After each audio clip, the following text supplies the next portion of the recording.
Ottawa has announced they are rolling back how many migrant workers most companies could hire. The decision raising a lot of questions, including how the cap will affect our economy. Changes drop the amount of foreign workers a company can bring in from 30 to 20% of the total workforce. Companies are concerned how they're going to make up that difference. Businesses are concerned how they're going to fill these labor shortages, and advocates are worried about the well-being of the workers themselves. Moshe Lander is a senior lecturer of economics at Concordia University, and he's with us in studio. Great to have you here in person. Good morning. Good morning. So I want to first of all ask you, why the drop from 30 to 20? So I think it's an arbitrary number, right? You could have picked any number, 25, 15. So the government is worried that immigrants are to blame for housing shortages and problems that are going on in the economy. And so if they're going to try and regulate who's coming in, then it's a matter of just trying to find a number then. So they're going to say, all right, you can only employ so many, and that reduction is going to try and maybe help alleviate some of the other stresses that are showing up in the economy. Yeah, and I always think it's always fair to point out that those problems existed before people were coming, and they continue to exist in this country even if you drop those numbers. And that's exactly it. I mean, except for First Nations, we're all immigrants anyway, and so it's the engine of the economy. It's what drives it forward. So to arbitrarily decide now that somehow this has become a problem after decades where it's been growing relentlessly, just seems a little bit like we need something to blame, somebody to blame, and so this seems like a convenient place because they're not voting. And so if you remove people that aren't voting anyway, what's the harm? Advocates say that these changes are going to make life harder for migrant workers, and last fall we had a conversation on Your Morning. This is after the 2023 report from the UN came out. It was written after a representative came to Canada, did some interviews for 2 weeks, and claimed that foreign workers are abused and exploited in this country. So how does the cap change conditions or affect conditions for foreign workers? It's not going to change much because you're still not putting an oversight in place over how they're going to be supervised, how they're going to be regulated, how they're going to be taken care of. I mean, the simplest thing is they're human beings. They deserve the same rights and responsibilities as everybody else in this country. So again, I think that what you're going to find is that the limitation here isn't going to necessarily affect anything if nobody's actually watching and making sure that they're being treated respectfully and responsibly.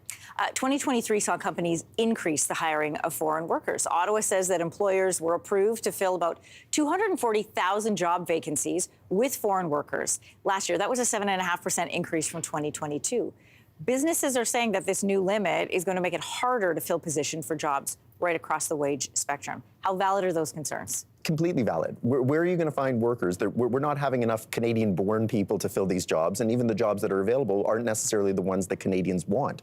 So if somebody's willing to come into the country and give up language, customs, culture, family, religion, and come here and take those jobs, that seems like it's a good thing. So I don't know that it's necessarily that it's a substitute for a Canadian.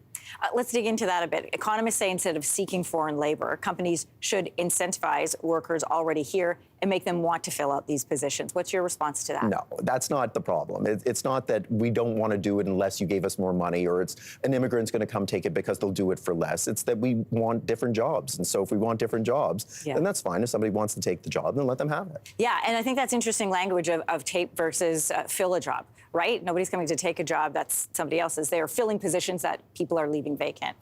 What changes would you like to see to this program then? Look, I think that as long as you're willing to come in and follow Canadian law, anybody should be allowed into this country. It's too restrictive to say that you need to know who the 8th Prime Minister is and you don't have any rights, and that's too restrictive. And so just allow people to come in, and that's what makes Canada grow then. That's what boosts our productivity, which is holding back our standard of living these days. Yeah, and speaking of our economy, we know there's a labor shortage happening in this country right now.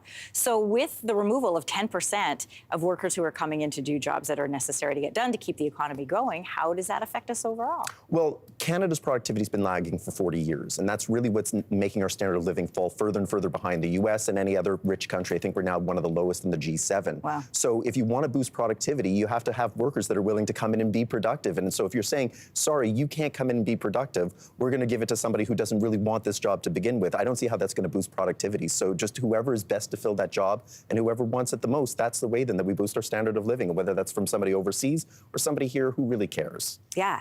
I mean, 1 + 1 doesn't necessarily equal 2 in this equation. It'll be interesting to see the new math on that one. Moshe, great to have you here in studio. Thanks for stopping by. Hey, thanks for watching. If you liked this, be sure to subscribe here, or you can check out more Your Morning videos right here.